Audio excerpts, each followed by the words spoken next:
الحمد لله نحمده ونستعينه ونستغفره ونعوذ بالله من شرور أنفسنا وسيئات أعمالنا من يهده الله فلا مضل له ومن يضلل فلا هادي له وأشهد أن لا إله إلا الله وحده لا شريك له وأشهد أن محمدا عبده ورسوله يا أيها الذين آمنوا اتقوا الله حق تقاته ولا تموتن إلا وأنتم مسلمون يا أيها الناس اتقوا ربكم الذي خلقكم من نفس واحدة وخلق منها زوجها وبث منهما رجالا كثيرا ونساء واتقوا الله الذي تساءلون به والأرحام إن الله كان عليكم رقيبا يا أيها الذين آمنوا اتقوا الله وقولوا قولا سديدا يصلح لكم أعمالكم ويغفر لكم ذنوبكم ومن يطع الله ورسوله فقد فاز فوزا عظيما أما بعد فإن خير الكلام كلام الله وخير الهدي هدي محمد صلى الله عليه وسلم وشر الأمور محدثاتها وكل محدثة بدعة وكل بدعة ضلالة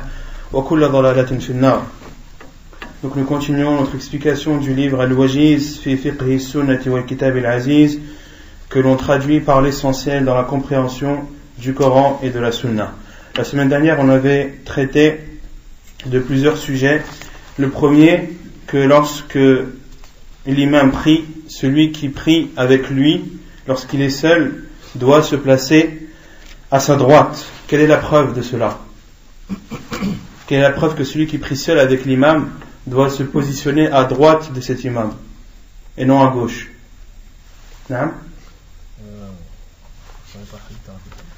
Hadith de qui? Quel compagnon? Hadith d'Ibn Abbas radiyallahu anhu, qui avait dormi sur le prophète sallallahu alayhi wa sallam, et lorsque le prophète sallallahu alayhi wa sallam s'est levé la nuit pour prier, il s'est positionné à sa gauche, et le prophète sallallahu alayhi wa sallam l'a pris par sa main et l'a placé à sa droite. Ensuite on avait parlé que lorsque ceux qui prient avec l'imam sont deux ou plus, ils doivent se positionner derrière l'imam. Quelle est la preuve? Hadith de Jabir. Il a prié, il est venu à sa gauche, il a tiré, il l'a mis à sa droite. Et un autre sahabi il est venu, Zubair, Jabbar, et il est venu, il a prié à sa gauche, il les a pris les deux par les deux mains et il les a tirés vers Ahsant. C'est le hadith de Jabir ibn Abdillah radiyallahu anhu qui dit qu'il avait prié avec le prophète alayhi salatu wassalam, qui s'est positionné à sa gauche, le prophète sallallahu alayhi wa sallam l'a pris par sa main, l'a mis à sa droite. Puis Jabbar ibn Sakhr, un autre compagnon radiyallahu anhu, est venu se mettre ou rejoindre Jabir radiyallahu anhu dans sa prière avec le prophète sallallahu alayhi wa sallam. Il s'est positionné à gauche de Nabi sallallahu alayhi wa sallam. Il les a pris chacun par leurs mains et les a repoussés derrière lui. Donc c'est une preuve, les savants l'ont déduit, que lorsque les gens sont deux voire plus, ils doivent se positionner derrière l'imam. Ensuite on avait parlé de la femme lorsqu'elle prie avec l'imam, qu'elle doit se positionner tout le temps derrière. Ensuite, on avait parlé de l'obligation d'aligner les rangs pendant la prière. Quelle est la preuve que d'aligner les rangs pendant la prière est une obligation et non quelque chose de préférable ou de recommandé? Hadith du prophète qui dit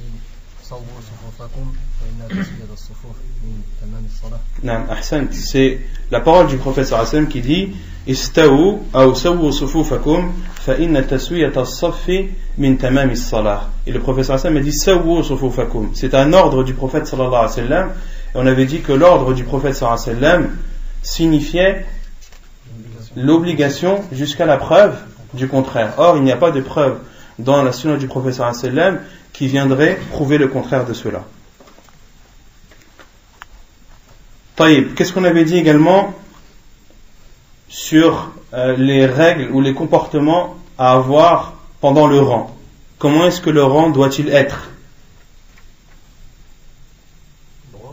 Il doit être droit, il doit être aligné, droit. Quelle est la preuve?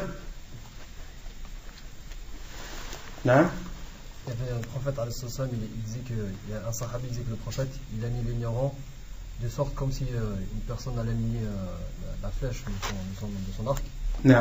C'est la parole d'un compagnon qui disait que le prophète sallallahu alayhi wa sallam alignait les rangs de ses compagnons pour qu'ils soient droits, comme l'un d'entre nous taillait le bâton de sa flèche pour qu'il soit droit. Car une flèche, pour qu'elle soit efficace, il faut que son support, le support de la pointe, c'est-à-dire le bois, doit être droit. Il ne doit pas être tordu, il ne doit pas être ondulé, il doit être droit. Et au temps du prophète sallallahu alayhi wa sallam, il était connu que les gens qui préparaient leurs flèches insistaient sur ce bois et le taillaient de façon qu'il soit de la façon la plus droite possible et la plus parfaite possible. Et le prophète sallallahu alayhi wa sallam alignait les rangs de ses compagnons de la même façon. Ensuite, le prophète sallallahu alayhi wa sallam nous a ordonné aussi de fermer les espaces. وَسُدُّ الْخُلَلِ. Le prophète sallallahu alayhi wa sallam a dit أَقِيمُوا الصُّفُوفَ وَحَاذُوا بَيْنَ الْمَنَاكِبِ. Qu'est-ce que ça veut dire وَحَاذُوا بَيْنَ الْمَنَاكِبِ? Et mettez vos épaules à la même position. Les épaules de chacun d'entre nous doivent être alignées. وَسُدُّ الْخُلَلِ. Et le prophète sallallahu alayhi wa sallam nous ordonne de fermer les espaces. وَلِينُوا بِأَيْدِي إِخْوَانِكُمْ. Qu'est-ce que ça veut dire وَلِينُوا بِأَيْدِي إِخْوَانِكُمْ? Non? Soyez doux avec les mains de vos frères. Qu'est-ce que ça veut dire soyez doux avec les mains de vos frères? À part Bachir. Qui était là la semaine dernière?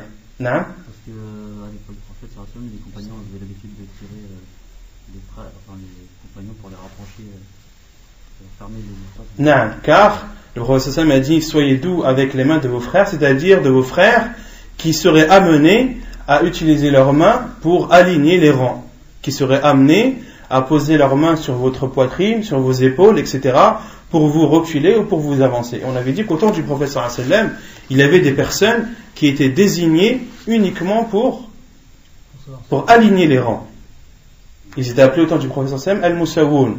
Et on avait donné l'exemple ou l'explication du hadith des compagnons radhiyallahu anhum, lorsque l'un d'entre eux a dit kunna nutradu ani as-sufufi bayna as-sawari tarda. Nous étions repoussés des rangs qui étaient coupés par des poteaux fortement. Ils étaient repoussés par qui?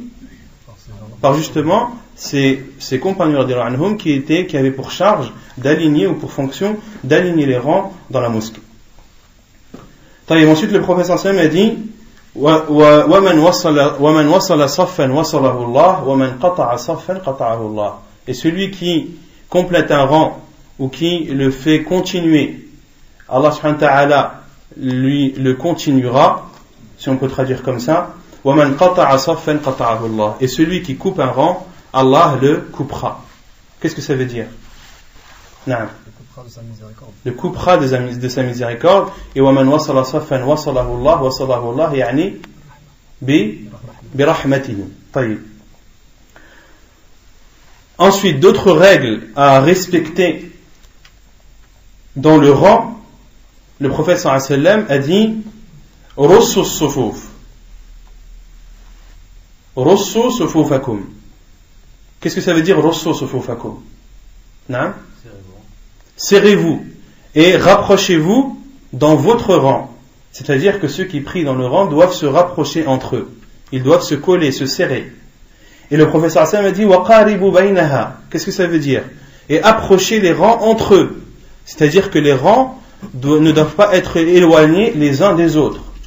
Et on avait dit que le premier rang qui ne devait pas être éloigné, c'était celui qui était derrière l'imam. Celui qui est derrière l'imam, le premier rang qui est juste derrière l'imam, ne sort pas de cette parole du professeur Hassan lorsqu'il dit وَقَارِبُوا بَيْنَهَا.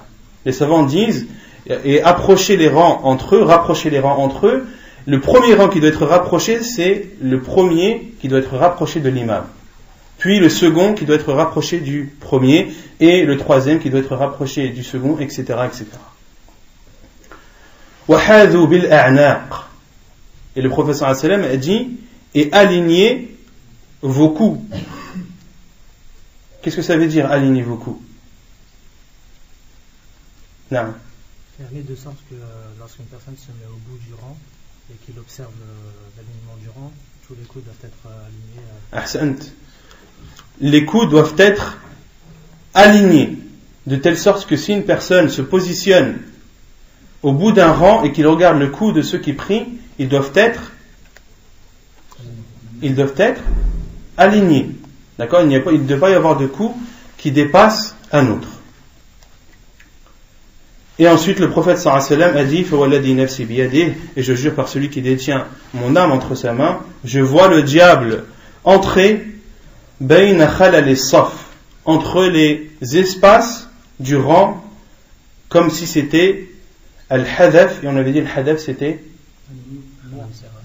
c'était un petit agneau ou un bovin noir. Ghanamun sirarun soud.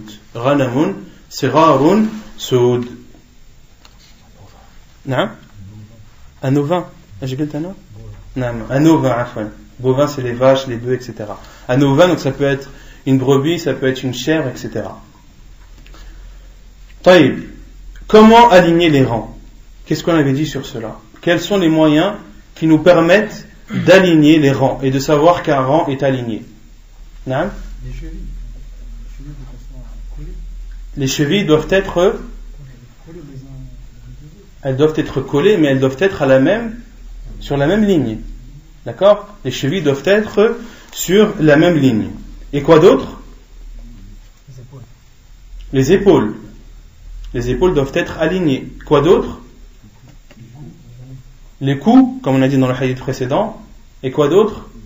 Les genoux. Le prophète sallam a aussi parlé des genoux, que les genoux doivent être alignés également. Tout ceci sont des moyens qui permettent à la personne, à l'imam entre autres, ou à ceux qu'il a désignés pour aligner les rangs, de savoir qu'un rang est aligné ou non. Taïb. Ensuite, on a parlé des rangs des hommes et des rangs des femmes. Qu'est-ce qu'on avait dit sur les mérites du rang des hommes et sur le mérite du rang des femmes? Naam. Le meilleur des rangs pour les hommes, c'est les premiers. Naam. Et que les meilleurs des rangs pour les pires sont les derniers pour les hommes. Et que pour les femmes, les pires sont les premiers. Et les meilleurs sont les derniers. Ahsant. On avait dit que, le professeur Hassan avait dit que le meilleur des rangs des hommes, ce sont les premiers, et les pires sont les derniers, et les meilleurs des rangs pour les femmes sont les premiers, et les pires sont les derniers. On avait expliqué cela car pour les femmes, plus elles s'éloignent des hommes et plus... Non? On avait dit le meilleur des rangs pour les femmes sont les derniers et les pires sont les premiers. Afwan. Les meilleurs des rangs pour les femmes sont les derniers et les pires sont les premiers. On avait expliqué cela en disant que la femme, plus elle est éloignée des hommes, et mieux cela est pour elle. Et on avait dit que ce hadith, où le prophète sallallahu alayhi wa sallam a dit que le pire des rangs pour les femmes est le premier, qu'il ne fallait pas le prendre dans sa totalité, dans sa généralité, dans sa globalité, et que cela devait être pris en considération lorsque la femme prie derrière les hommes. Mais si les femmes prient entre elles, alors s'applique le hadith du prophète sallallahu alayhi wa sallam qui dit non, un autre hadith.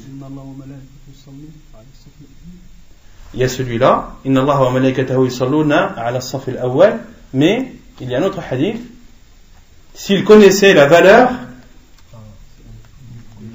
du premier rang et de l'adhan, il ferait un tirage au sort. Donc ce hadith-là est général et il s'applique aux femmes lorsqu'elles sont entre elles.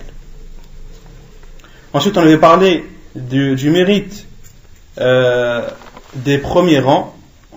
On avait cité le hadith du prophète sallallahu alayhi wa sallam, Inna Allah wa malaikatahu yusalluna ala as-sufuf al-awwal, qu'Allah et ses anges prient. On avait expliqué le terme prier, c'est-à-dire qu'Allah subhanahu wa ta'ala fait l'éloge de ceux sur qui il prie. Allah subhanahu wa ta'ala fait l'éloge de ceux qui prient dans les premiers rangs. Et on avait expliqué la parole des savants, la parole du prophète sallallahu alayhi wa sallam qu'ont donné les savants sur as-sufuf al-awwal, ala as-sufuf al-awwal. Qu'est-ce que ça veut dire les premiers rangs? Il y avait deux significations. À part Bachir. Non? C'est-à-dire tous les premiers rangs de plusieurs mosquées, différents groupes de... Non, donc la première explication c'était Ala Sufuf al-Awwal, sur les premiers rangs, c'est-à-dire sur le premier rang de chaque mosquée, ou le premier rang de chaque jama'a, de chaque groupe qui prie. Et la deuxième explication, c'est tous les rangs sauf le dernier. Tous les rangs sauf le dernier sont considérés comme les rangs de devant. Et le dernier, ceux qui prient dans le dernier rang n'ont pas ce mérite qu'Allah subhanahu wa ta'ala fasse ses éloges dans les cieux.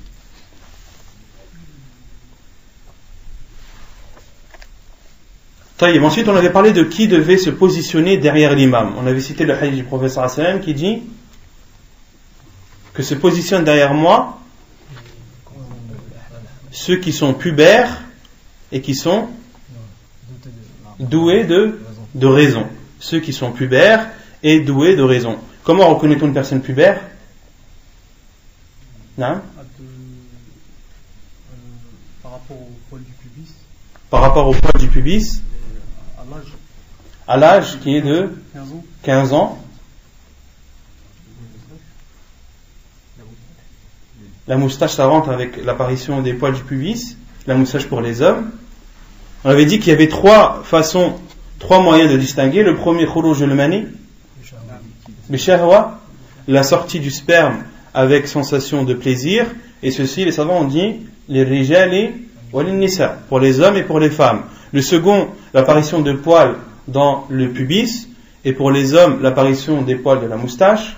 Le troisième, l'âge de 15 ans. L'âge de 15 ans. Et les savants ont donné un quatrième signe ou moyen de reconnaissance qui est propre et spécifique aux femmes, qui est l'apparition des menstrues. Pourquoi est-ce que le professeur Hassan a dit ulul ahlami wan nuha? D'où vient le terme nuha? Qui vient du mot nuhiyah, qui signifie وهو العقل وسمي بذلك لأنه ينهى عن القبائح. On avait dit, les savants ont dit que nuha c'est le pluriel de nuhiyah, et nuhiyah signifie la raison, car la raison empêche et interdit la personne de faire des choses détestables. Ensuite, on avait parlé qu'il était détestable de prier dans un rang qui était coupé par des piliers, des poteaux. On avait cité le hadith de Muawiyah ibn Qurrah, selon son père, qui dit Kunna nunha an nasuffa bayna as-sawari ala ahdi Rasulillah sallallahu alayhi wa sallam wa nutradu anha tarda. On nous interdisait de faire des rangs entre les piliers au temps du prophète sallallahu alayhi wa sallam, et nous étions repoussés de ces rangs fortement. Et on avait dit que il était autorisé à une personne seule de prier entre deux poteaux. D'accord? Que ce qui était interdit, c'était de prier dans un rang coupé par un poteau, mais qu'une personne était autorisée, lorsqu'elle prie seule, de prier entre deux poteaux. On avait cité la preuve sur cela lorsque le prophète a prié dans l'enceinte de la Kaaba, et que Bilal radhiyallahu anhu a vu le prophète prier entre deux piliers. Taïb. Ensuite, on avait parlé des excuses qui permettent ou qui autorisent à la personne de ne pas assister à la prière en groupe. La première est al-bardu wal-matar, le froid et la pluie. Quelle est la preuve? Naam? Le hadith d'Ibn Omar, quand il a fait l'adhan, le jour où il faisait très froid et il y avait du vent. Naam. Il a dit, au lieu de dire hayya ala salat, il a dit ala wa sallu fi rihalikum. Naam, ala sallu fi rihal. Naam, ahsant. C'est le hadith d'Ibn Omar radhiyallahu anhu qui, pendant une nuit où il y avait du froid et du vent, a dit à la place de hayya ala salah, dans son appel à la prière, ala sallu fi rihal, priez chez vous. Les savants ont déduit qu'il était autorisé de ne pas se rendre à la mosquée par temps de pluie et de froid, de grand froid. Une autre cause ou une autre excuse qui est acceptée pour ne pas se rendre à la mosquée, c'est une fois que le repas est servi. une fois que le repas est servi, car le prophète sallallahu alayhi wa sallam a dit إِذَا وُضِعَ عَشَاءُ أَحَدِكُمْ وَأُقِيمَتِ الصَّلَاةِ فَابْدَأُوا بِالْعَشَاءِ وَلَا يُعَجِّلْ حَتَّى يَفْرَغَ مِنْهُ.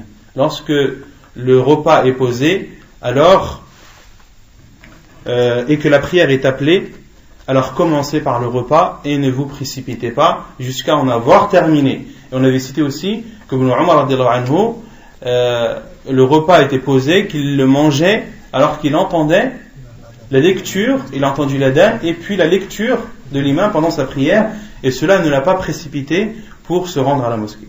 Ensuite, on avait cité la dernière cause qui est lorsque la personne est poussée des deux orifices. Lorsque la personne est poussée des deux orifices, cela lui permet et lui autorise de ne pas se rendre à la mosquée pour assister à la prière en groupe.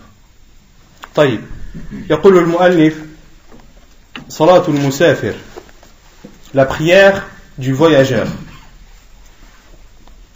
والقصر واجب على المسافر في الظهر والعصر والعشاء.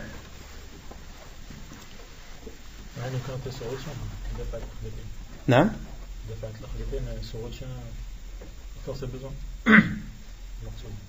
نعم. La quatrième cause, lorsque la personne est poussée des deux orifices, c'est-à-dire lorsqu'il a envie d'uriner ou de faire des excréments et qu'il se retient, et que le fait qu'il se retienne le déconcentre et l'empêche de faire sa prière correctement. Le professeur Sam a dit la salata bi hadrati ta'am wala wa huwa yudafi'uhu al-akhbatan, et il n'est pas légiféré de faire la prière, qu'une personne fasse sa prière dans cet état lorsqu'il a des envies pressantes. طيب صلاة المسافر والقصر واجب على المسافر في الظهر والعصر والعشاء. قال الله تعالى وإذا ضربتم في الأرض فليس عليكم جناح أن تقصروا من الصلاة إن خفتم أن يفتنكم الذين كفروا. Donc l'auteur parle maintenant de la prière du voyageur et il dit wal-qasru, la réduction, wajibun, est obligatoire pour le voyageur pendant la prière de Dhuhr, de l'Asr et de l'Isha. Pendant la prière du Dhuhr, la prière du Asr et la prière de l'Isha. Et quand on parle de réduction, c'est-à-dire passer de 4 à 2. Autrement dit, il y a des prières qui ne sont pas réduites, qui sont celles de l'Fajr, qui restent 2, et la prière du Maghrib, qui reste toujours au nombre de 3. Ici, l'auteur dit wal-qasr wajibun, la réduction est une obligation. Donc l'auteur considère que de réduire sa prière pour le voyageur est une obligation. Et ce qu'il faut savoir, c'est que les savants, rahimahumullah, disent que la réduction est permise aux voyageurs qui ne voyagent pas pour faire un péché. Les savants disent, parmi le Cheikh Ibn Uthaymin, le Cheikh Al-Albani rahimahullah, et d'autres, comme l'imam Al-Nawawi rahimahullah, disent qu'il n'est pas légiféré pour celui qui voyage pour désobéir à Allah subhanahu wa ta'ala, safarul ma'siyah la yajuzu fihi al-qasr. Pourquoi? Car c'est une aumône qu'Allah subhanahu wa ta'ala a fait pour ses serviteurs. C'est une dérogation qu'Allah subhanahu wa ta'ala a donnée à ses serviteurs pour qu'ils l'utilisent dans le bien. Et à partir du moment où ses serviteurs seraient amenés à utiliser cette faveur d'Allah subhanahu wa ta'ala pour faire un mal, il ne lui est pas autorisé de l'utiliser. Et c'est l'avis le plus sûr, wallahu a'lam. Donc lorsque l'on parle de diminution dans un voyage, c'est un voyage qui ne comporte pas de désobéissance. Une personne voyage sans désobéir à Allah subhanahu wa ta'ala. Quelle est la preuve qu'il est autorisé de réduire sa prière en état de voyage? La preuve, c'est la parole d'Allah subhanahu wa ta'ala وَإِذَا ضَرَبْتُمْ فِي الْأَرْضِ فَلَيْسَ عَلَيْكُمْ جُنَاحٌ أَن تَقْصُرُوا مِنَ الصَّلَاةِ إِنْ خِفْتُمْ أَن يَفْتِنَكُمُ الَّذِينَ كَفَرُوا. Et quand vous parcourez la terre, ce n'est pas un péché pour vous, ou il n'y a pas de mal pour vous de raccourcir de la salat, de la prière, si vous craignez que les mécréants ne vous mettent à l'épreuve. On comprend de ce verset, Allah subhanahu wa ta'ala dit وَإِذَا ضَرَبْتُمْ فِي الْأَرْضِ, et lorsque vous parcourez la terre, c'est-à-dire lorsque vous voyagez et que vous êtes amené à parcourir la terre, ce n'est pas un mal pour vous de raccourcir de la prière. Et Allah subhanahu wa ta'ala a dit, si vous craignez que les mécréants ne vous mettent à l'épreuve. Allah subhanahu wa ta'ala a restreint dans ce verset, a dit qu'il n'y a pas de mal pour vous de réduire votre prière si vous avez peur que les mécréants ne vous fassent du mal. Autrement dit, celui qui voyage sans avoir peur, est-ce qu'il lui est autorisé de raccourcir sa prière? Si on lit ce verset, non. Justement, cette question, Omar ibn al-Khattab radhiyallahu anhu se l'est posée. Et il l'a posée par la suite au prophète sallallahu alayhi wa sallam. عن يعلى بن أمية أنه سأل عمر بن الخطاب عن هذه الآية فقال إن خفتم أن يفتنكم الذين كفروا فقد أمن الناس فقال عمر عجبت مما عجبت منه فسألت رسول الله صلى الله عليه وسلم عن ذلك فقال صدقة تصدق الله بها عليكم فاقبلوا صدقته. حديث صحيح رواه مسلم والنسائي وابن ماجه والترمذي. Selon Ya'la ibn Umayyah, il dit qu'il a demandé à Omar ibn al-Khattab radiyallahu anhu au sujet de ce verset. Il lui a dit, Allah subhanahu wa ta'ala a dit, in khiftum an yaftinakum alladhina kafaru. Si vous craignez que les mécréants ne vous mettent à l'épreuve. Et Ya'la ibn Umayyah a dit à Omar ibn al-Khattab, faqad amina an-nas. Maintenant les gens sont en sécurité, sont en paix. Et Omar ibn al-Khattab lui a répondu, je me suis posé la question comme tu te l'es posée et j'ai demandé au prophète sallallahu alayhi wa sallam sur ceci et il m'a répondu, sadaqatun tasaddaqallahu biha alaykum faqbalu sadaqatah. C'est une aumône qu'Allah subhanahu wa ta'ala vous a accordée, acceptez cette aumône de lui, acceptez son aumône, acceptez l'aumône d'Allah subhanahu wa ta'ala. Quelle est la preuve dans ce hadith qu'il est obligatoire de réduire sa prière en état de voyage? Non? Non. Le prophète sallallahu alayhi wa sallam a dit faqbalu sadaqatah. Et les savants ont dit wa hada lil wujub. Wa hada lil wujub. Ala kulli hal, il y a une divergence des savants sur la réduction de la prière. Certains savants disent que c'est une sunna fortement recommandée. Et d'autres savants disent que de la réduction de la prière est une obligation et c'est l'avis le plus sûr wallahu a'lam. وعن ابن عباس قال فرض الله الصلاة على لسان نبيكم في الحضر 4 وفي السفر 2 وفي الخوف 1. حديث صحيح رواه مسلم وابو داود وغيره. Et selon Ibn Abbas radiyallahu anhu, il dit Allah subhanahu wa ta'ala a décrété ou a décrit ou a prescrit la prière par la bouche de votre prophète sallallahu alayhi wa sallam lorsque vous êtes résident de 4, lorsque vous êtes en voyage de 2 et lorsque vous êtes en état de peur de 1. De 4 rak'at en étant résident, de 2 rak'at en étant en état de voyage et de 1 rak'at en état de peur, autrement dit fi halat al-harb, pendant la guerre. Comme on avait vu que pendant la prière du combat, salat al-khawf, la prière de la peur, pendant le combat, il y a plusieurs façons rapportées dans la sunna du prophète sallallahu alayhi wa sallam, et parmi ces façons, il y a le fait de ne prier qu'une seule rak'a.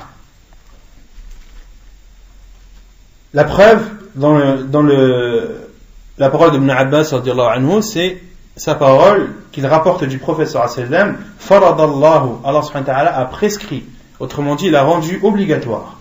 وعن عمر قال صلاة السفر 2 وصلاة الجمعة 2 والفطر والأضحى 2 تمام غير قصر على لسان محمد صلى الله عليه وسلم. حديث صحيح رواه النسائي وابن ماجه. Et selon Omar radiyallahu anhu, il dit la prière du voyage est de 2 rak'at, la prière de l'Jumu'ah est de 2 rak'at, la prière de l'Fitr et de l'Adha, des 2 fêtes, sont de 2 rak'at. Elles sont complètes et non réduites ala lisani Muhammadin sallallahu alayhi wa sallam, par la bouche du prophète sallallahu alayhi wa sallam. Et Cheikh Al-Albani rahimahullah, après avoir cité ces hadiths, il dit, et ce qui prouve que la prière du voyageur est une obligation, c'est que la prière du voyageur n'est pas réduite. Elle est à la base de 2 rak'at. Comme Al-Jumu'ah n'est pas une prière réduite. C'est une prière qui est à la base de 2 rak'at. Comme les 2 prières des fêtes, ce ne sont pas des prières qui sont réduites, car elles sont à la base de 2 rak'at. Et le prophète sallallahu alayhi wa sallam, lorsqu'Allah subhanahu wa ta'ala lui a ordonné ou lui a prescrit des prières pendant la nuit de l'ascension, elles ont été prescrites comme étant réduites. On verra dans le hadith suivant, elles ont été réduites. Allah subhanahu wa ta'ala a ordonné à son prophète sallallahu alayhi wa sallam de prier à Dhuhr, combien de rak'at? 2 rak'at. Et à l'Asr, 2 rak'at. Et c'est lorsque le prophète sallallahu alayhi wa sallam a fait l'émigration à Médine que ces prières ont été ajoutées et sont passées de 2 à 4. نعم. وعن عائشة قالت: الصلاة أول ما فرضت ركعتين فأقرت صلاة السفر وأتمت صلاة الحضر. حديث صحيح متفق عليه. Quelle est la preuve de cela? C'est la parole de Aïcha radhiyallahu anha qui dit: la prière au début a été rendu obligatoire, il a été rendu obligatoire de s'acquitter de 2 rak'at. فأقرت في صلاة السفر. Et elle a persisté ou elle est restée ainsi pour la prière du voyageur. وأتمت صلاة الحضر. Et la prière du résident a été complétée, c'est-à-dire qu'elle était rajoutée de 2 rak'at pour les prières de Dhuhr et de Al-Asr et de Al-Isha. Donc tout cela nous prouve que de réduire ses prières pour le voyageur, ce n'est pas seulement une chose qui lui est demandée, mais c'est une chose obligatoire selon l'avis le plus sûr des savants. Wallahu a'lam. وعن ابن عمر قال: صحبت رسول الله صلى الله عليه وسلم في السفر فلم يزد على ركعتين حتى قبضه الله. وصحبت أبا بكر فلم يزد على ركعتين حتى قبضه الله أو حتى قبضه الله. وصحبت عمر فلم يزد على ركعتين حتى قبضه الله. ثم صحبت عثمان فلم يزد على ركعتين حتى قبضه الله. وقد قال الله: لقد كان لكم في رسول الله أسوة حسنة. حديث متفق عليه. Et selon Ibn Umar radiallahu anhu, il dit: j'ai accompagné le prophète sallallahu alayhi wa sallam pendant son voyage. Il n'a pas prié plus de 2 rak'at jusqu'à ce qu'Allah subhanahu wa ta'ala les prie, c'est-à-dire jusqu'à ce que le prophète sallallahu alayhi wa sallam ait quitté ce monde. Puis j'ai côtoyé Abu Bakr, il n'a pas ajouté plus de 2 rak'at, c'est-à-dire pendant le voyage, jusqu'à ce qu'Allah subhanahu wa ta'ala le prenne. Et j'ai côtoyé Omar, il n'a pas ajouté plus de 2 rak'at dans son voyage jusqu'à ce qu'il soit mort. ثم صحبت, puis j'ai côtoyé Uthman radiyallahu anhu, et il n'a pas ajouté plus de 2 rak'at pendant son voyage jusqu'à avoir quitté ce monde. Et ensuite, وقد قال الله, Ibn Umar radiyallahu anhu a dit, et Allah subhanahu wa ta'ala a dit: لقد كان لكم في رسول الله أسوة حسنة. Il y a dans le prophète sallallahu alayhi wa sallam le meilleur des exemples. La parole d'Ibn Umar radiyallahu anhu est vraie, sauf pour Uthman radiyallahu anhu. Uthman radiyallahu anhu, on avait déjà parlé de ce sujet. Lorsqu'il était à Minan, il priait les prières complètes de 4 rak'at. Et les compagnons l'ont repris sur cela, et parmi eux Abdullah ibn Mas'ud radiyallahu anhu, mais cela ne les a pas empêchés de prier derrière Uthman radiyallahu anhu 4 rak'at. Pourquoi? Car ils considéraient que la divergence était un mal. Que la divergence était un mal, et les savants ont déduit entre autres qu'une personne qui était voyageur, qui priait derrière un imam résident, doit prier la prière de cet imam et de ne pas le contredire, de ne pas aller à son encontre, car la divergence et la division en islam, c'est un mal. Le prophète sallallahu alayhi wa sallam a dit: Al-khilafu shar, la divergence et la division est un mal. Et le hadith que prétendent beaucoup de personnes, khilafu ummati rahmah, la divergence de ma communauté est une miséricorde, c'est un hadith mawdou', c'est un hadith mensonger. Le prophète sallallahu alayhi wa sallam n'a jamais dit cela. D'accord? Et les savants, justement, qui considèrent que la réduction est une sunna fortement recommandée, utilisent justement ce fait de Uthman radhiyallahu anhu qui a pris 4 rak'at à Minan. Ils disent Uthman radhiyallahu anhu fait partie des khulafa ar-rashidin. Et le prophète sallallahu alayhi wa sallam a dit alaykum bi sunnati wa sunnati al-khulafa ar-rashidin. Donc c'est parmi les preuves des savants qui considèrent que la réduction de la prière pour le voyageur est fortement recommandée, c'est ce fait de Uthman radhiyallahu anhu. طيب مسافة القصر, la distance. نعم. Pourquoi t'as dit c'est pas vrai le hadith يعني Ibn Umar radhiyallahu anhu a dit de ce qu'il sait, a dit qu'il a côtoyé Uthman radhiyallahu anhu. Est-ce qu'il a côtoyé tout le temps? Il l'a côtoyé tout le temps? Il ne l'a pas côtoyé tout le temps. La preuve, c'est que Aminan Uthman radhiyallahu anhu a prié 4 rak'at. Donc Ibn Umar radhiyallahu anhu parle de ce qu'il sait. Mais il y a d'autres compagnons radhiyallahu anhum qui nous ont rapporté un autre fait de Uthman radhiyallahu anhu, qu'il a fait sa prière alors qu'il était en voyage en 4 rak'at. D'accord? Donc d'où ma parole lorsque j'ai dit que Ibn Umar radhiyallahu anhu a dit vrai dans ce qu'il a dit, sauf pour Uthman radhiyallahu anhu, car il a été rapporté que Uthman radhiyallahu anhu lui a prié 4 rak'at. Wallahu a'lam. La distance qui autorise ou qui permet de réduire la prière. Masafatul qasr. اختلف العلماء في تحديد المسافة التي تقصر فيها الصلاة اختلافا كثيرا حتى نقل ابن المنذر وغيره في هذه المسألة أكثر من 20 قولا والراجح أنه لا حد لذلك أصلا إلا ما سمي سفرا في لغة العرب التي بها خاطبهم عليه السلام إذ لو كان المقدار السفر حد غير ما ذكرنا لما أغفل عليه السلام بيانه البتة ولا أغفلهم سؤاله عليه السلام عنه ولا اتفقوا على ترك نقل تحديده في ذلك إلينا. C'est la parole de Ibn Hazm, وهذا من كلام Ibn Hazm رحمه الله في كتابه المحلى. Donc l'auteur rapporte une parole de l'imam Ibn Hazm dans son livre Al-Muhalla qui dit les savants ont divergé sur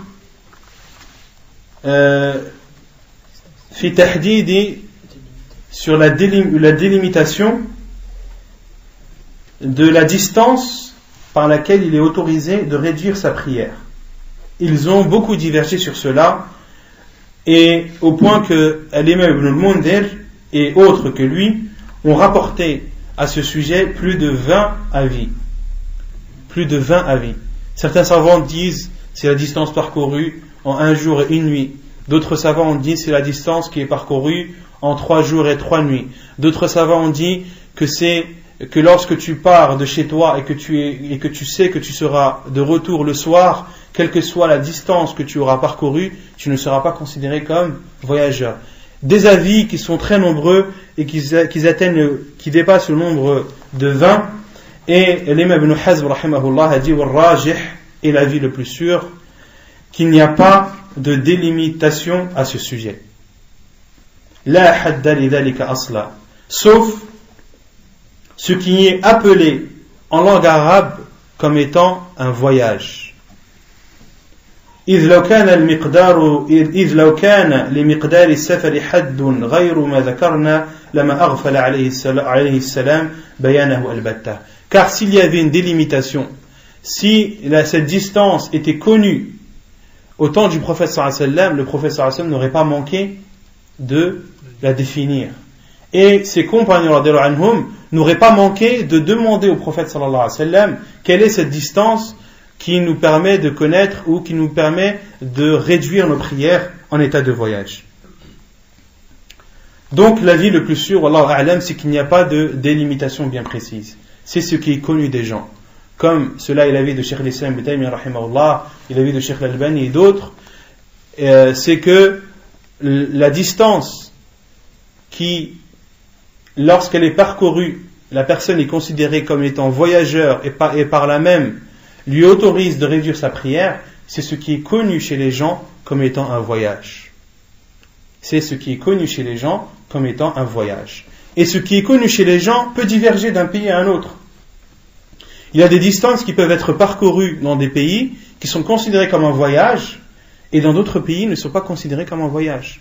Et cette distance peut être courte comme elle peut être grande. D'accord? Et beaucoup disent que Cheikh Ibn Uthaymin, rahimahullah, est de l'avis que la distance qui permet à la personne de savoir qu'elle est en voyage ou non est de 80 km. Cheikh Ibn Uthaymin, rahimahullah, dit cela, mais il dit quelque chose avant. Il dit que l'avis de Cheikh l'Islam Ibn Taymiyyah est la vérité. L'avis de Cheikh l'Islam Ibn Taymiyyah est la vérité. Huwa as-sawab. C'est-à-dire que la distance est ce qui est connu chez les gens. Mais Cheikh Ibn Uthaymin, qu'est-ce qu'il dit? Il dit, mais si ce qui est connu des gens ne permet pas à la personne de connaître si cette distance est considérée comme un voyage ou non. Car il y a peut-être des destinations où les gens, il n'y a pas de choses connues chez les gens comme pour définir cette destination. Dans ce cas, qu'est-ce que la personne doit faire? Dans ce cas-là, Cheikh Ibn Uthaymin dit, dans ce cas, lorsque ce qui est connu des gens n'est pas connu justement, ou n'a pas été défini, que les gens n'ont pas de position sur cette distance, alors il doit prendre l'avis qui limite à 80 km. Et pourquoi certains savants ont délimité sur la 80 km? Car ils ont calculé et ils ont vu que c'est la distance qui est parcourue à peu près en un jour et une nuit. Car dans des hadiths, il y a un jour et une nuit. Et les savants ont délimité cela à peu près 80 km. Comme le dit Cheikh Ibn Uthaymin, comme le dit également Cheikh Ibn Baz, rahimahullah ta'ala. Mais il faut d'abord prendre en considération ce qui est connu des gens. D'accord? Par exemple, nous qui sommes ici à Paris, quelqu'un qui va à Orléans, est-ce que c'est un voyageur ou pas? C'est un voyageur ou pas? Ça dépend. Pourquoi ça dépend? Si c'est connu comme un voyage. Justement, c'est ce que je demande. Est-ce que c'est connu comme un voyage celui qui va à Orléans? Celui qui va à Bordeaux? Celui qui va à Évreux? Non.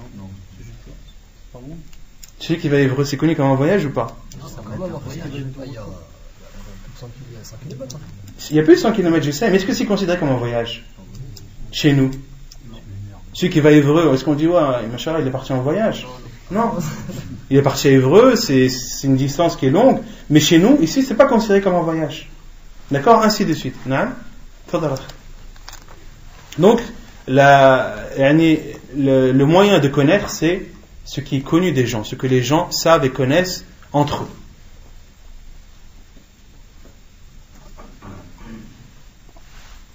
طيب. Il y a une mas'ala pour le Hajj.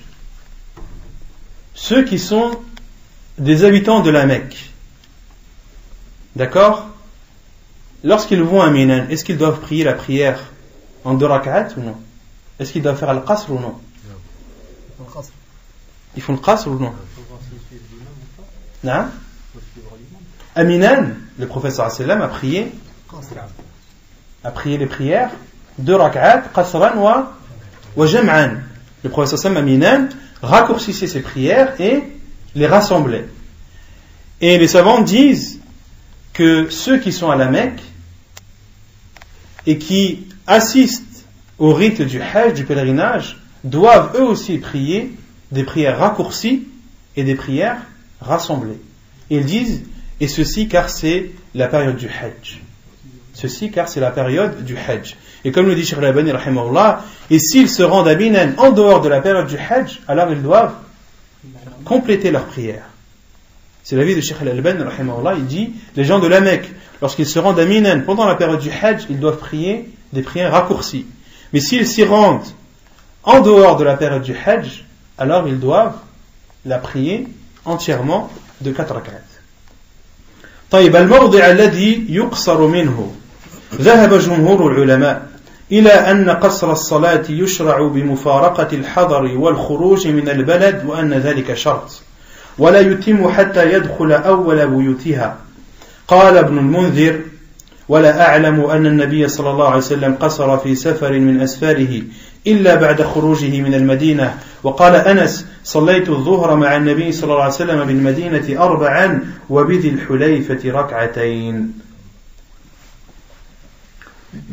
à partir de quel moment est-ce que la personne doit réduire et diminuer sa prière? Il est rapporté dans Fiqh Sunnah de Sayyid Sabiq, il dit ذهب جمهور العلماء, la plupart des savants considèrent que le fait de diminuer sa prière est légiféré à partir du moment où la personne quitte l'endroit où il réside. Il quitte sa ville et que cela est une condition. C'est une condition. Donc, lorsque tu t'apprêtes à voyager, tu n'es pas autorisé à réduire tes prières tant que tu es dans la ville, dans ta ville où tu résides. Il faut quitter ta ville, même si tu la quittes de quelques mètres, de quelques kilomètres, à partir de ce moment, il t'est autorisé de réduire ta prière. Car certains, et beaucoup pensent, qu'il ne t'est autorisé de réduire ta prière qu'à partir du moment où tu as dépassé la distance minimum. Cela est faux. Lorsque tu as l'intention de voyager, eh bien, il t'est autorisé de réduire ta prière à partir du moment où tu quittes la ville où tu résides. Et quand est-ce qu'il complétera ses prières lors de son retour? Lorsqu'il entre dans sa ville. Et ce n'est pas lorsqu'il la voit, c'est lorsqu'il y entre. Comme cela a été rapporté par Ali radiyallahu anhu. Lorsqu'il est retourné à Al-Koufa, en Irak, il s'est arrêté avant la ville et a prié en raccourcissant ses prières. Et ceux qui étaient avec lui ont dit, mais la ville de Koufa est là. Et il leur a répondu radiyallahu anhu, inna ma dakhalna fiha, ou kama qal. Nous n'y sommes pas encore rentrés. Nous n'y sommes pas encore entrés. D'où la parole de l'auteur lorsqu'il dit wala yutimmu hatta yadkhula awwala buyutiha, jusqu'à ce qu'il entre dans sa ville, qu'il y soit présent physiquement. Qala Ibn al-Mundhir a dit, et je ne connais du prophète sallallahu alayhi wa sallam lorsqu'il a réduit ولا أعلم أن النبي صلى الله عليه وسلم قصر في سفر من أسفاره إلا بعد خروجه من المدينة. Et le prophète sallallahu alayhi wa sallam n'a réduit ses prières pendant son voyage que lorsqu'il a quitté Médine. Et Anas radiyallahu anhu a dit, j'ai prié avec le prophète sallallahu alayhi wa sallam la prière de Dohr 4 rak'at wa bidhil hulayfa rak'atayn. J'ai prié avec le prophète sallallahu alayhi wa sallam la prière de Dohr à Médine de 4 rak'at wa bidhil hulayfa. Dhil Hulayfa qui est al-miqat connu, miqat ahl al-Madina, c'est le point des gens de Médine lorsqu'ils pour être en état de ihram, en état de sacralisation. Ceux qui parmi les gens de Médine et les gens de Sham, de la région du Sham, lorsqu'ils veulent se rendre à la Mecque et passer en état de sacralisation, leur miqat c'est Dhul Hulayfa. C'est Dhul Hulayfa, donc ils font l'ihram dans ce miqat, et ceux qui le dépassent sans être en état de sacralisation doivent retourner. D'accord? Et Dhul Hulayfa, c'est un endroit qui est proche de Médine, qui est à peu près à 5 km de Médine.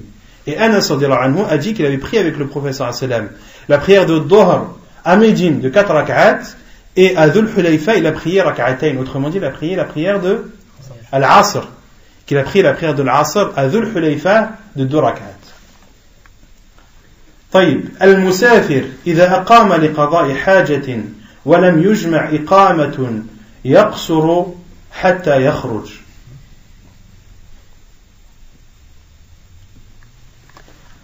Le voyageur, lorsqu'il réside ou lorsqu'il stationne dans un endroit pour finir une affaire et qu'il ne pense pas y résider, il doit alors réduire sa prière jusqu'à ce qu'il sorte, jusqu'à ce qu'il reparte. عن جابر قال أقام النبي صلى الله عليه وسلم بتبوك 20 يوما يقصر الصلاة. حديث صحيح رواه أبو داود. Autrement dit, l'auteur a dit que celui qui voyage pour une affaire et qu'il se rend dans un pays dont il n'a pas l'intention de résider, et qu'il reste dans ce pays ou dans cet endroit tant que son affaire n'est pas terminée.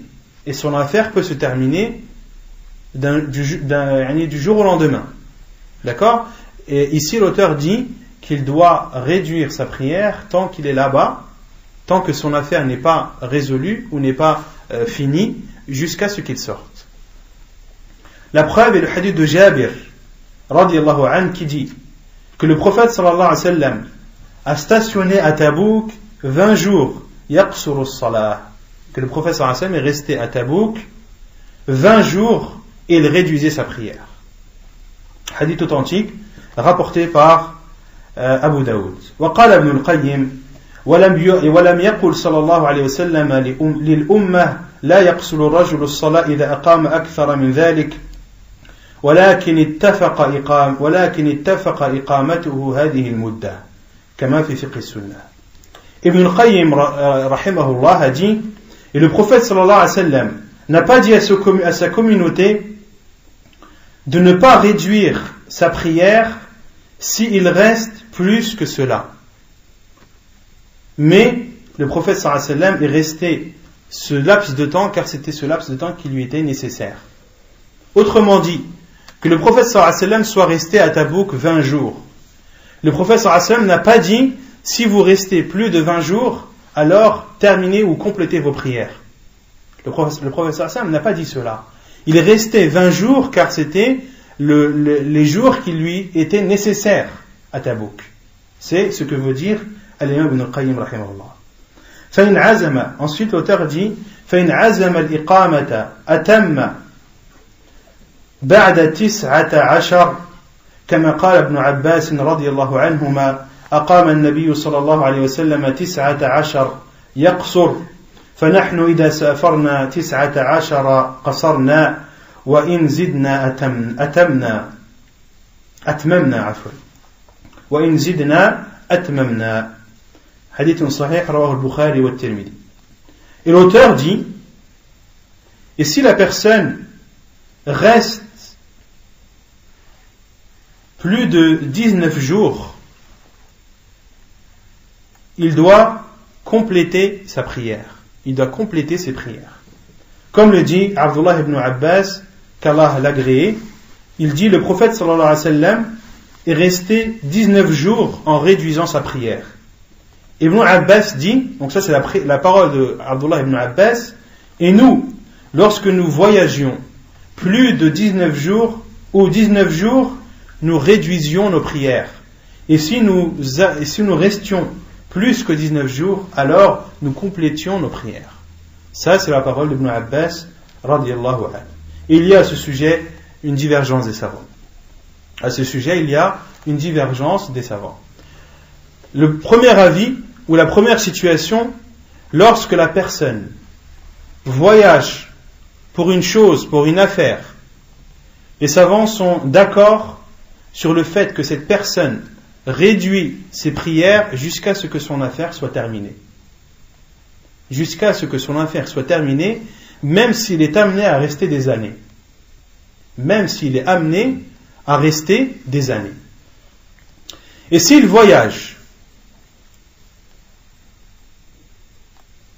et sait qu'il va rester un laps de temps bien défini dans l'endroit où il va voyager, là il y a une divergence des savants. Certains savants ont dit s'il reste plus de 4 jours, il doit compléter ses prières. D'autres ont dit s'il reste plus que 15 jours, il doit compléter ses prières. D'autres ont dit s'il reste plus de 19 jours, il doit compléter ses prières. D'autres ont dit s'il reste plus de 20 jours, il doit compléter ses prières. Et l'avis le plus sûr, wallahu a'lam, c'est qu'il n'y a pas de délimitation à cela. Comme le dit Cheikh Al-Albani rahimahullah ta'ala. Et sa preuve de Cheikh Al-Albani rahimahullah, c'est que Ibn Umar radiyallahu anhu, lorsqu'il était à Adribijan, il était bloqué par la neige.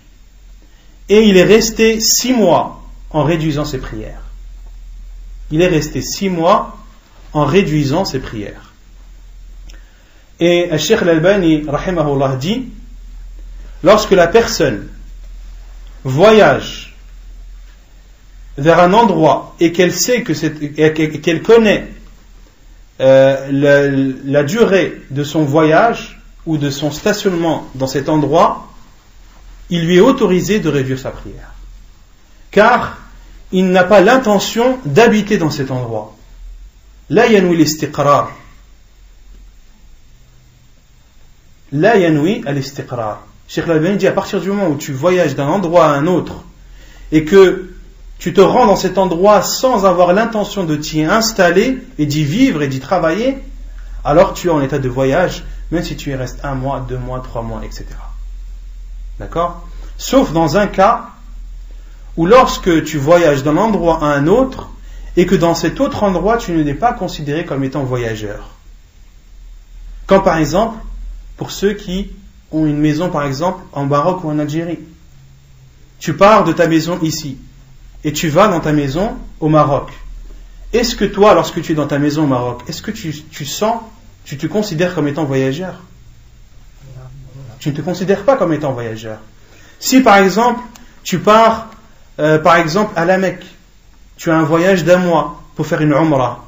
Là-bas, est-ce que tu te sens comme étant voyageur? Oui.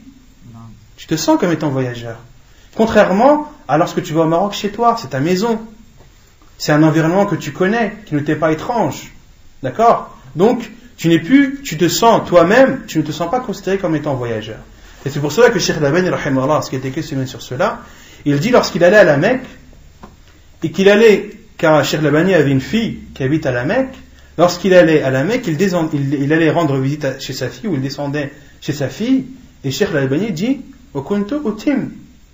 je faisais ma prière complète, car il était chez sa fille. Il ne se considérait pas comme étant voyageur. Vous avez saisi? Ça c'est l'avis le plus sûr, wallahu a'lam. Al-jam'u bayna as-salatayn. Le rassemblement entre 2 prières. Asbabuhu.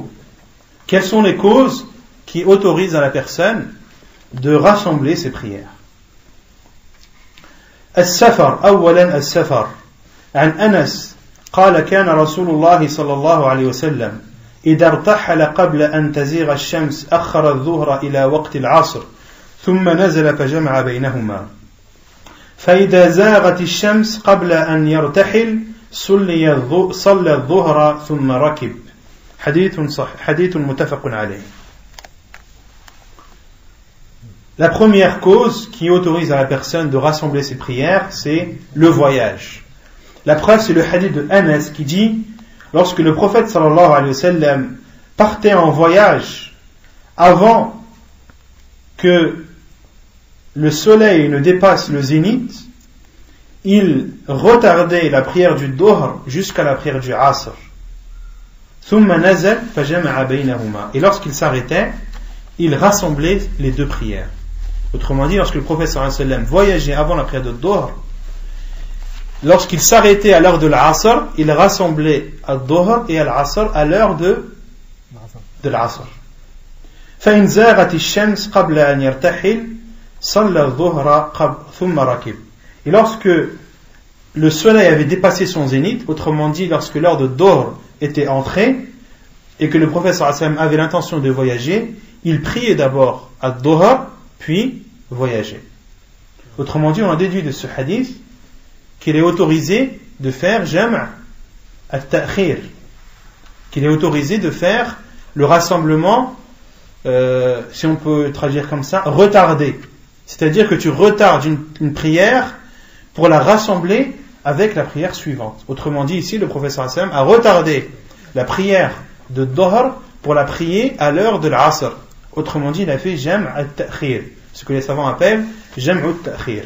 وعن معاذ أن النبي صلى الله عليه وسلم كان في غزوة تبوك إذا ارتحل قبل أن تزيغ الشمس أخر الظهر حتى يجمعها إلى العصر يصليهما جميعا وإذا ارتحل بعد زيغ الشمس صلى الظهر والعصر جميعا ثم سار وكان إذا ارتحل قبل المغرب أخر المغرب حتى يصليها مع العشاء وإذا ارتحل بعد المغرب عجل العشاء فصلاها مع المغرب حديث صحيح رواه أبو داود والترمذي.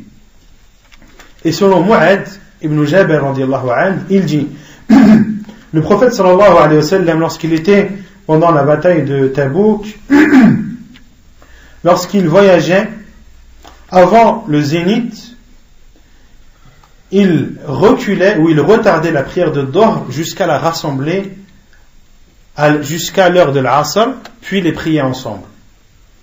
Donc lorsque le prophète sallallahu alayhi wa sallam était à Tabouk et qu'il voyageait, lorsqu'il s'apprêtait à partir avant que le soleil n'atteigne le zénith, avant que le soleil ne dépasse le zénith, avant que le soleil ne dépasse le zénith, le prophète sallallahu alayhi wa sallam retardait la prière de Dhuhr jusqu'à la prière de l'Asr et les priait ensemble. Et lorsqu'il partait, après que le soleil ait dépassé le zénith, il priait à Dhuhr et à l'Asr ensemble, puis partait. Il priait d'abord à Dhuhr, puis à l'Asr, puis partait. Et lorsqu'il partait avant la prière du Maghrib, il reculait la prière du Maghrib jusqu'à la prier avec l'Isha. Et lorsqu'il partait après le Maghrib, il avançait l'Isha et la priait avec la prière du Maghrib.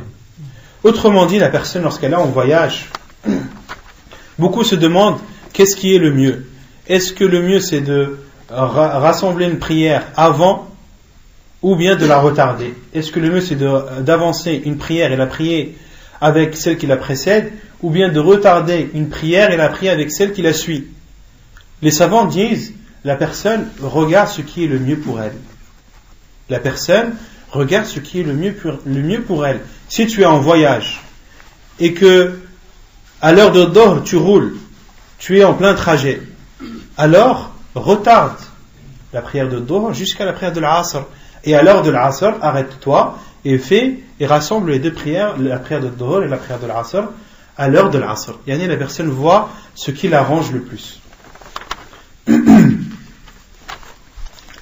وعنه أي وعن معاذ بن جبل رضي الله عنه أنهم خرجوا مع رسول الله صلى الله عليه وسلم عام تبوك فكان رسول الله صلى الله عليه وسلم يجمع بين الظهر والعصر والمغرب والعشاء قال فأخر الصلاة يوما ثم خرج فصلى الظهر والعصر جميعا ثم دخل ثم خرج فصلى المغرب والعشاء جميعا. حديث صحيح رواه أبو داود والنسائي. Et selon Mu'ad également, il dit qu'ils étaient sortis avec le prophète sallallahu alayhi wa sallam l'année de Tabouk, l'année où il y avait la bataille de Tabouk. Et le prophète sallallahu alayhi wa sallam rassemblait entre Dhuhr et l'Asr et entre le Maghrib et l'Isha. Et lorsque l'on lit la parole de Mu'ad, yajma'u bayna al-Dhuhr wal-'Asr wal-Maghrib wal-'Isha. Si on lit textuellement, il rassemblait entre Dhuhr et l'Asr et le Maghrib et l'Isha. Il ne faut pas comprendre que le prophète sallallahu alayhi wa sallam rassemblait les quatre en même temps, mais il en rassemblait deux à l'heure de chacune, à l'heure d'une des deux prières. Autrement dit, il rassemblait al-Dhuhr avec al-Asr et il rassemblait al-Maghrib avec al-Isha. D'accord? Car certains pourraient comprendre qu'il est autorisé de rassembler les quatre prières en même temps. Non.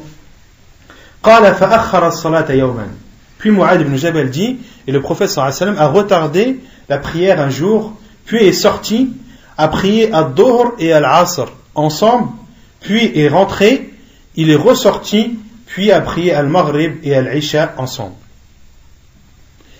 Qu'est-ce qu'on déduit de ce hadith du prophète sallallahu alayhi wa sallam? Tout d'abord, de rassembler les prières, ce n'est pas une chose obligatoire. Les savants disent de rassembler la prière, c'est une chose préférable. Ce n'est pas obligatoire comme le fait de la réduire. Donc de réduire la prière, l'avis le plus sûr c'est que c'est obligatoire, mais de rassembler les prières, al-jam', les savants disent que c'est préférable. Ce n'est pas obligatoire. Qu'est-ce que l'on déduit du hadith de Mu'ad ibn Jabal? Certains savants disent, lorsque tu es en état de voyage et que tu es en route, que tu te déplaces, d'accord? Alors dans ce cas, il t'est préférable de rassembler tes prières. Tu roules, à l'heure de Dhuhr, tu es encore en train de rouler et tu sens encore que tu peux faire plus, donc tu te dis que tu vas rassembler la prière de Dhuhr à l'heure de l'Asr. D'accord? Là, tu rassembles, pourquoi? Car tu es en trajet. Certains savants disent, lorsque tu stationnes pendant ton voyage, le mieux c'est de ne pas rassembler. Lorsque tu stationnes pendant ton voyage, le mieux c'est de ne pas rassembler. Supposons que tu veuilles faire une pause toute l'après-midi, de l'heure de Dhuhr jusqu'à l'heure de l'Asr. Autrement dit, tu t'es arrêté pendant l'heure de Dhuhr et pendant l'heure de l'Asr. Certains savants disent que le mieux pour toi dans ce cas, c'est de ne pas rassembler, car tu n'en as pas le besoin. Ça, c'est l'avis de Cheikh Ibn Uthaymin, rahimahullah ta'ala. Mais l'avis le plus sûr, wallahu a'lam, c'est qu'il est préférable, même lorsque tu es en état de stationnement, de rassembler tes prières. La preuve, c'est le hadith de Mu'ad. Où est la preuve dans le hadith de Mu'ad? Ahsant. Thumma kharaja, thumma dakhal. Dans le hadith de Mu'ad ibn Jabal, les compagnons étaient en voyage. Mais ils ont dit, lorsque le prophète sallallahu alayhi wa sallam est sorti, a prié à Dhuhr et à l'Asr ensemble, puis est rentré, puis est ressorti et a prié à Al-Maghrib et à l'Isha ensemble. Autrement dit, le prophète sallallahu alayhi wa sallam, est-ce qu'il était en déplacement? Non, il était en stationnement. Et comment est-ce qu'on sait qu'il était en stationnement? C'est qu'il est rentré et il est sorti.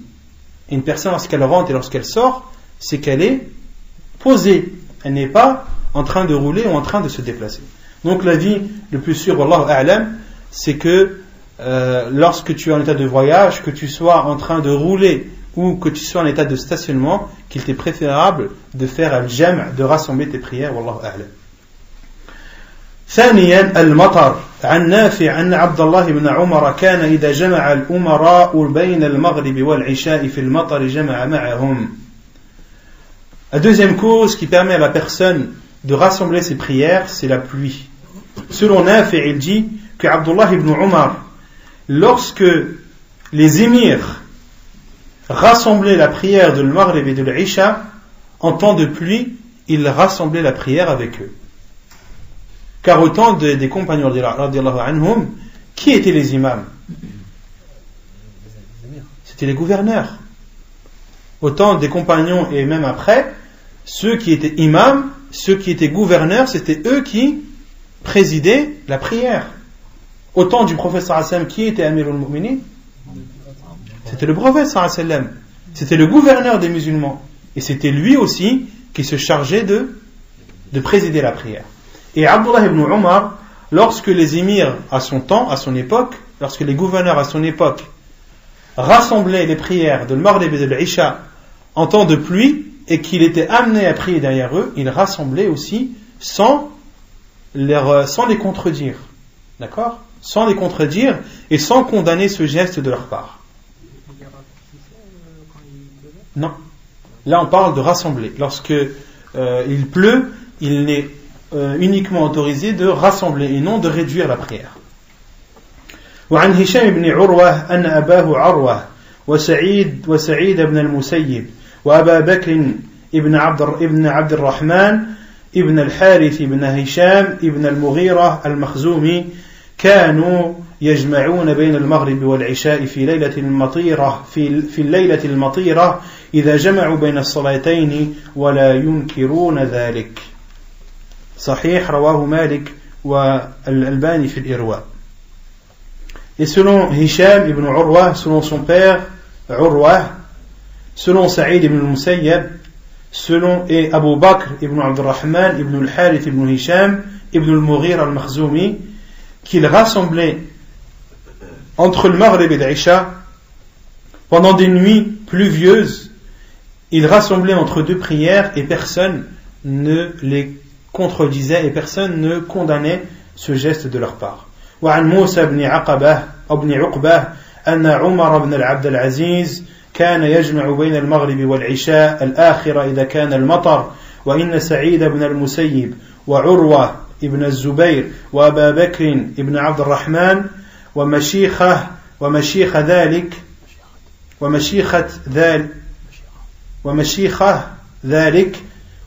ذلك الزمان كانوا يصلون معهم ولا ينكرون ذلك. Et selon Moussa ibn Uqbah, que Omar ibn Abdul Aziz, qui fait partie des tabi'in ou des atba' tabi'in? Atba' tabi'in, que Omar ibn Abdul Aziz rassemblait entre le Maghrib et l'Isha lorsqu'il pleuvait, et que Saïd ibn al-Musayyib et Urwa ibn Zubayr et Abu Bakr ibn Abdurrahman et les shuyukh de cette époque, lorsqu'ils priaient avec eux, ils ne condamnaient pas cela. Et tous les noms que j'ai cités, les savants, ce sont les fuqaha de Médine. Ce sont tous les savants de Médine. Tous les tabi'in et atba' tabi'in de Médine. Donc les gens qui connaissaient la religion, qui connaissaient très bien la religion, et lorsqu'ils priaient, qu'ils rassemblaient les prières pendant une nuit pluvieuse ou pendant un jour pluvieux, ils ne condamnaient pas cela. وعن ابن عباس قال صلى رسول الله صلى الله عليه وسلم الظهر والعصر جميعا والمغرب والعشاء جميعا في غير خوف ولا سفر. وعنه قال جمع رسول الله صلى الله عليه وسلم بين الظهر والعصر والمغرب والعشاء بالمدينة في غير خوف ولا مطر، وهو يشعر أن الجمع للمطر كان معروفا في عهد النبي صلى الله عليه وسلم، ولو لم يكن كذلك لما كان ثمة فائدة من نفي المطر كسبب مبرر للجمع. قاله الألباني. Et selon Abdullah ibn Abbas radiallahu anhu, il dit que le prophète sallallahu alayhi wa sallam a prié al-Dhuhr et al-Asr ensemble, et al-Maghrib et al-Isha ensemble, sans qu'il n'y ait de peur ni de voyage, sans peur ni voyage. Non? Hadith thani. Il y a deux hadiths. Le premier hadith de Abdullah ibn Abbas, c'est sans peur et sans voyage. Autrement dit, qu'est-ce qu'on en déduit de ce hadith? Qu'est-ce qu'on en déduit de ce hadith d'Ibn Abbas? Non? Bidoun et sabab, sans raison. Premièrement, mais on en déduit une deuxième chose. Ahsant. Que la peur, c'est une cause qui permet de rassembler les prières. Car Ibn Abbas a dit, le professeur Hassan n'a pas rassemblé ses prières en état de peur ni en état de voyage. Autrement dit, de rassembler les prières en état de peur et en état de voyage était une chose qui était connue des compagnons radiyallahu anhum. D'accord? Puis Abdullah ibn Abbas dit dans un autre hadith, Jama'a, que le prophète sallallahu alayhi wa sallam a rassemblé entre Dhuhr et l'Asr et entre Al-Maghrib et l'Isha à Médine sans peur ni pluie. Sans peur ni pluie. On en déduit de ce hadith que la peur et la pluie sont des causes qui te permettent de rassembler les prières. Qui te permettent de rassembler les prières. D'où la parole de Cheikh Al-Albani rahimahullah, il dit, et l'on comprend de cela, que de rassembler les prières en temps de pluie était connu au temps du prophète sallallahu alayhi wa sallam. Et si cela n'était pas connu, alors pourquoi alors il n'y aurait pas de bénéfice à dire sans peur ni pluie? D'accord? Si cela n'était pas connu au temps du prophète sallallahu alayhi wa sallam, pourquoi est-ce qu'Abdullah ibn Abbas aurait dit sans qu'il n'y ait de pluie ni de peur? C'est clair? Taïb.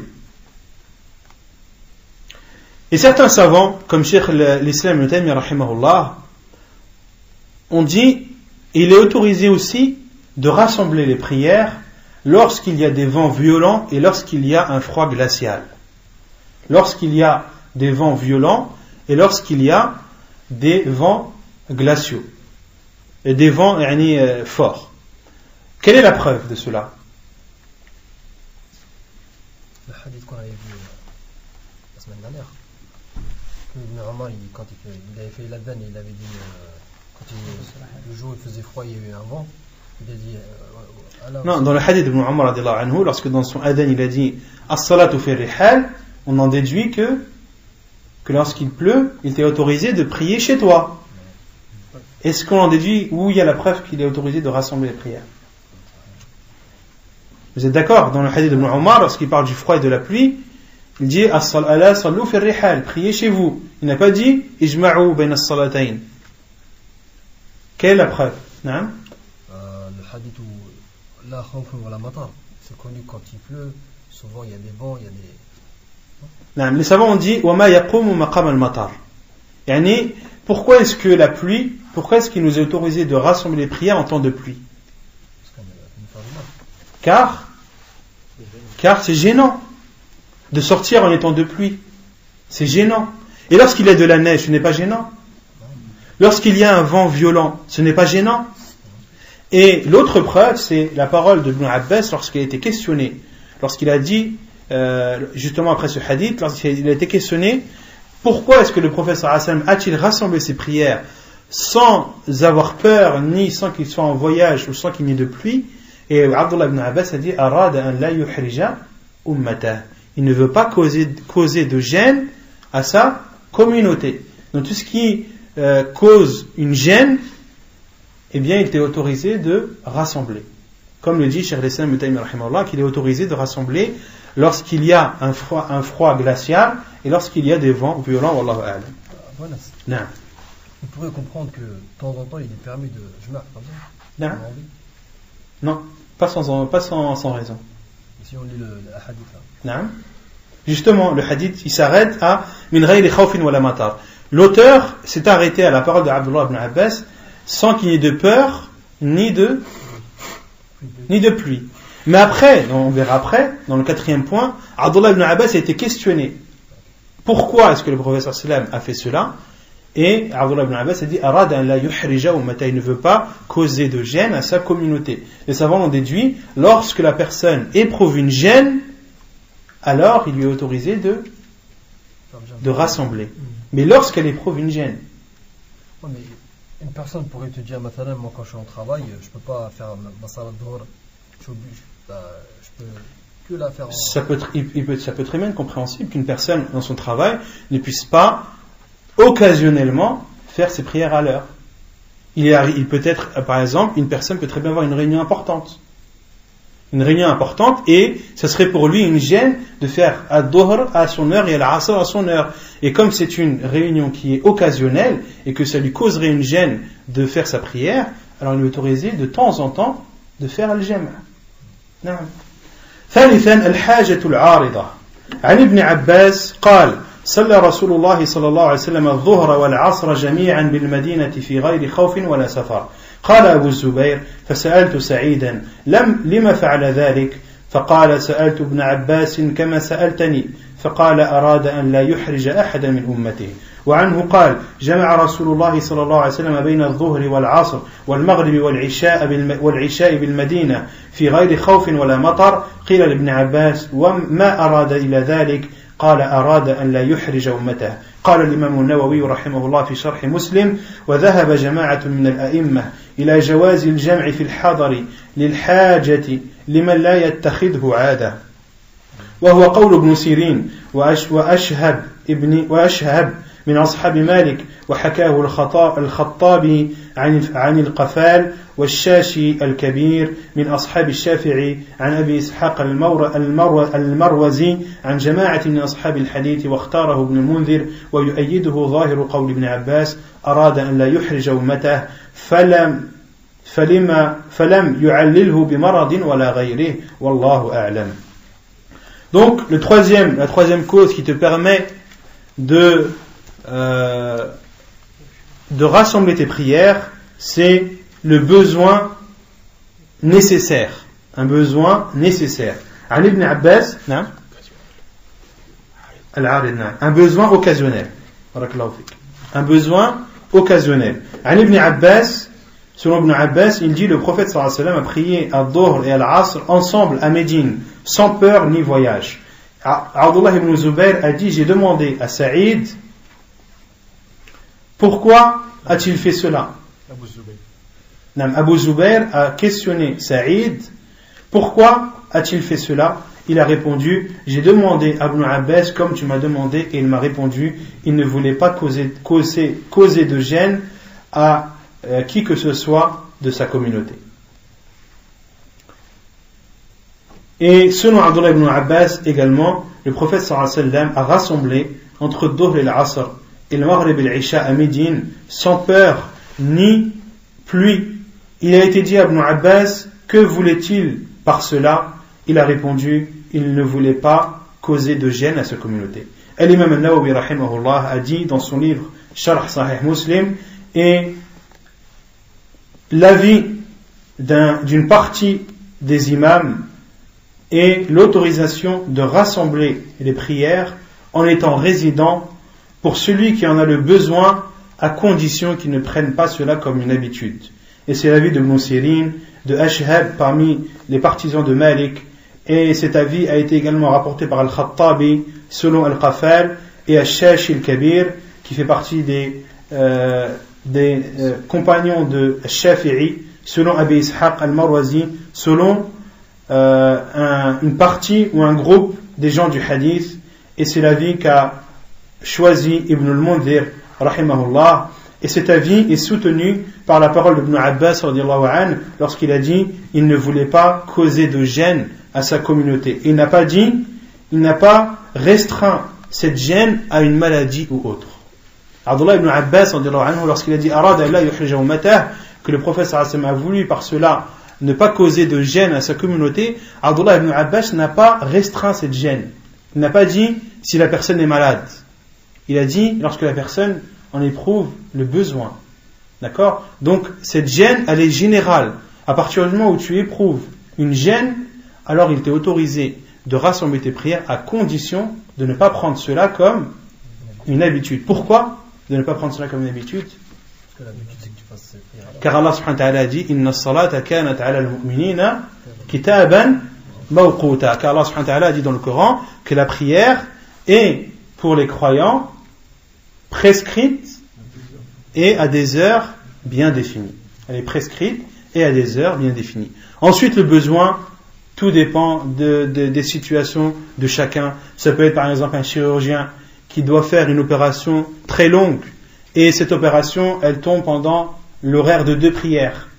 Il lui est autorisé de rassembler ces 2 prières car il en éprouve le besoin, etc., etc. À partir du moment où tu éprouves une gêne et un besoin et que ce besoin est occasionnel et que tu es résident, que tu n'es pas voyageur, il t'est autorisé de rassembler tes prières occasionnellement. Wallahu a'lam. Il y avait une question qui avait été posée la semaine dernière, il y a 2 semaines. Un frère qui avait posé la question. Une personne qui est résidente, elle part en voyage à l'heure de Dohor et n'a pas prié de Dohor. Elle part en voyage, en état de voyage. Cette prière de Dohor, comment est-ce qu'il doit la prier? Est-ce qu'il doit la compléter ou est-ce qu'il doit la prier réduite? Sachant qu'il est parti d'ici en étant résident et à l'heure de la prière. Vous voulez un exemple? Une personne qui part à l'heure de Dohor. L'heure de Dohor, on va dire que c'est à 2 heures. L'heure commence à 2 heures. Une personne a été excusée, ne s'est pas rendue à la mosquée. Elle part en voyage, n'a pas prié de Dohor. Elle part en voyage, elle s'est dit je vais prier de Dohor lorsque je serai sur la route. À l'heure de l'Asr, il est en plein voyage. Il veut rassembler ces 2 prières. Est-ce qu'il a le droit de raccourcir la prière de Dohor, sachant qu'il est parti à l'heure de Dohor en étant résident? Non.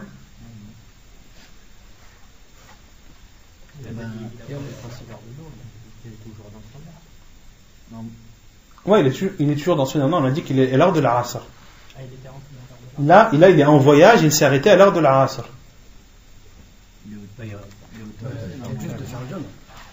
Il y a juste de faire le jam, d'accord, mais moi je te parle de qasr, je parle de la réduction. Parce qu'il a le droit de faire un rôle avec la Asr. Non, les savants disent que cela est autorisé. Il est autorisé lorsque tu pars à l'heure d'une prière que tu n'as pas faite et que tu ne l'accomplis qu'en état de voyage, il t'est autorisé de la raccourcir. Comme le dit Cheikh Ibn Uthaymin, rahimahullah ta'ala. Mais Cheikh Ibn Uthaymin dit aussi une autre chose, c'est qu'une personne qui est résidente, qui avait l'intention de prier sa prière en étant résident, mais l'a oublié, puis voyage, et se rappelle en état de voyage qu'il n'a pas prié cette prière. Il reste sur sa niya. Une personne qui, à l'heure de Dohor, n'a pas pu se rendre à la mosquée. Il est excusé, il a une raison valable parmi celles que l'on a citées. Il avait l'intention de prier Dohor en étant résident, puis de prendre la route du voyage. Mais il a oublié. Et il s'en est rendu compte que lorsqu'il était en voyage. Là, le Cheikh Ibn Uthaymin dit il doit prier à Dhuhr combien? 4 rak'at. Pourquoi? Car le prophète sallallahu alayhi wa sallam a dit Man nama an salatin aw nasiyaha falyusalliha. Celui qui dort pendant une prière ou qui l'oublie, qu'il l'a pris. C'est-à-dire qu'il prie cette prière qu'il a oubliée. C'est-à-dire qu'il l'a pris comme il devait la prier. Qu'il l'a pris comme il devait la prier, c'est-à-dire complète. Car il était résident. Donc cette prière, il devait la faire complète. Ça, c'est pour celui qui a oublié. Mais pour celui qui avait l'intention, déjà en partant, avant de partir, de faire ad-Dhuhr et de la rassembler avec al-Asr et de les raccourcir, alors il lui est autorisé de raccourcir. D'accord? Non. Et dans le cas contraire, ça marche? Dans le cas contraire, c'est-à-dire? Un voyageur qui rentre chez lui. Non. Pareil, Cheikh Ibn Uthaymin dit la même chose. Celui qui est en voyage, qui avait l'intention de prier une prière en état de voyageur, et qu'il a oublié, qu'il s'en est rappelé qu'en étant résident, ici il dit il doit aussi prier la prière raccourcie. Car il applique le même hadith, falyusalliha, qu'il l'a pris, c'est-à-dire comme il devait la prier. Wallahu a'lam. ونكتفي بهذا القدر وصلى الله وسلم وبارك على نبينا محمد وعلى آله وصحبه أجمعين وآخر دعوانا أن الحمد لله رب العالمين.